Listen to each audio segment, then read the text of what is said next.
wa ala alihi wa ashabihi ajma'in. Puji serta syukur atas kehadirat Allah Subhanahu wa taala yang telah melimpahkan rahmat beserta karunia-Nya kepada kita semua. Jika hidup kita bersyukur, insya Allah hidup kita akan syukur makmur sepanjang umur. Amin amin ya rabbal alamin. Selawat berikan salam tidak lupa kita hadirkan kepada Nabi pemimpin umat, Nabi pemberi syafaat, yakni Nabi Muhammad SAW. Marilah kita berselawat kepada beliau dengan antara kata Allahumma sholli ala sayyidina Muhammad wa ala ali sayyidina Muhammad. Mudah-mudahan kita yang berselawat kepada beliau mendapatkan syafaatnya di yaumil akhir. Amin amin ya rabbal alamin. Yang saya hormati pengurus dan perangkat Musholah Al-Hadis, yang saya hormati Bapak Ustadz yang akan menyampaikan ceramah pada malam hari ini, dan yang saya hormati Bapak-bapak, Ibu-ibu yang besar tidak disebutkan gelarnya, yang kecil tidak dipanggil namanya. Mudah-mudahan kita yang hadir pada malam hari ini adalah orang-orang yang dirahmati oleh Allah Subhanahu wa taala. Amin amin ya rabbal alamin. Izinkan saya perkenalkan diri. Boleh Pak, Bu? Perkenalkan, nama saya Muhammad Prabu Ardiansa, bisa dipanggil Prabu, tapi tolong jangan dipanggil siliwannya ya Pak, Bu. Saya merupakan utusan dari Mansatu Kota Padang. Saya datang ke sini untuk mempraktekkan ilmu yang saya dapatkan dari sekolah saya.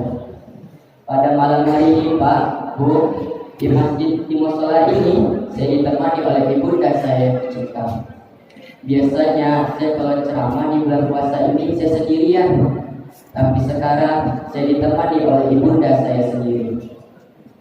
Judul ceramah atau tutup saya pada malam hari ini adalah pentingnya menjaga lisan. Bapak-bapak, ibu-ibu yang dirahmati oleh Allah Subhanahu wa taala. Hati-hati ya, manusia itu bisa celaka tergantung dengan lisannya. Salamatul insani bihizqil insani. Selamatnya manusia tergantung dengan lisannya. Kata Imam Al-Ghazali, lisan itu adalah etalasenya hati.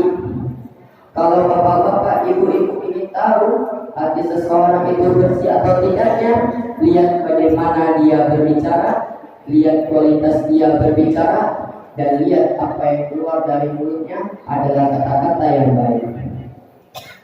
Para jemaah yang dirahmati oleh Allah Subhanahu wa taala, maka orang yang lembut bicaranya, lembut hatinya, lembut perkataannya, yang keluar dari mulutnya adalah kata-kata yang baik, maka kata-kata itulah yang akan mengatakan kebaikan dalam hidupnya.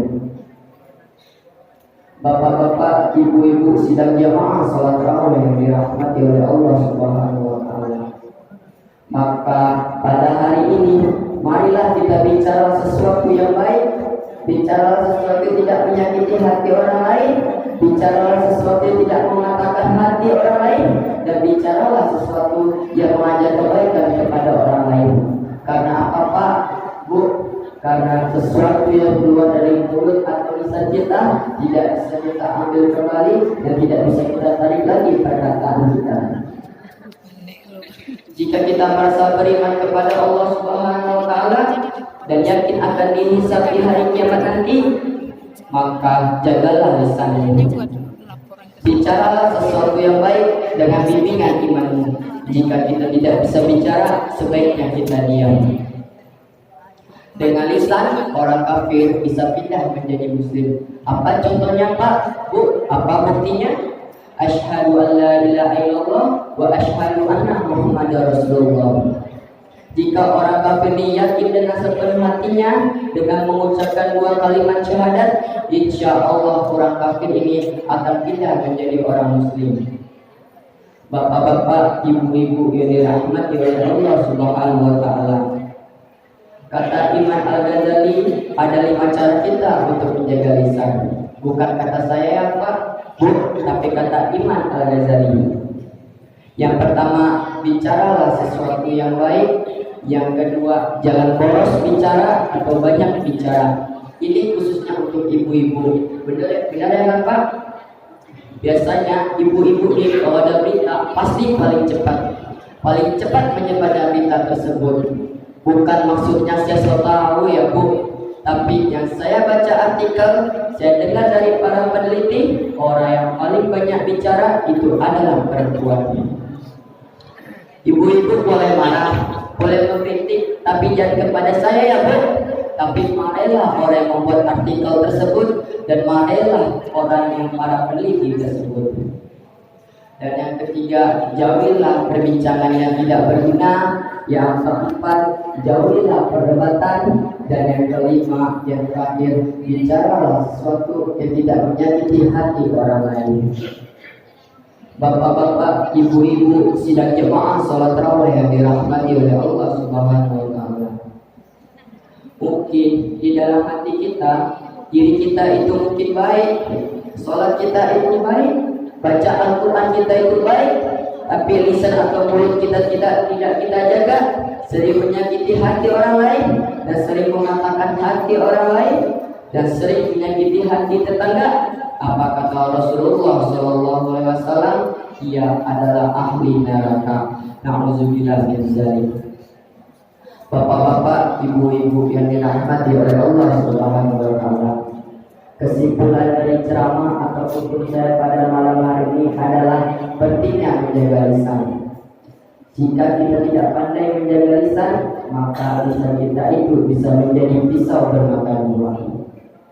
Jika kita tidak pandai-pandai menjaga lisan kita, maka lisan kita itu bisa melukai diri kita dan bahkan bisa melukai hati orang lain.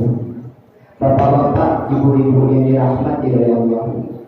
Sekian sajalah ceramah atau tutur saya pada malam hari ini. Semoga bisa bermanfaat untuk bapak-bapak, ibu-ibu. Ambil yang baik dari saya, tinggalkan yang buruk dari saya. Sebelum saya tutup pada malam hari ini, boleh saya berbantu Pak, Bu? Jari tunjuk untuk menunjuk cincin kawin di jari manis. Saya sudah melihat bapak-bapak, ibu-ibu sudah mengantuk. Tenang saja, ceramah saya juga sudah habis. Baik, saya akhiri. Wabillahi wa taufiq wal hidayah. Assalamualaikum warahmatullahi wabarakatuh.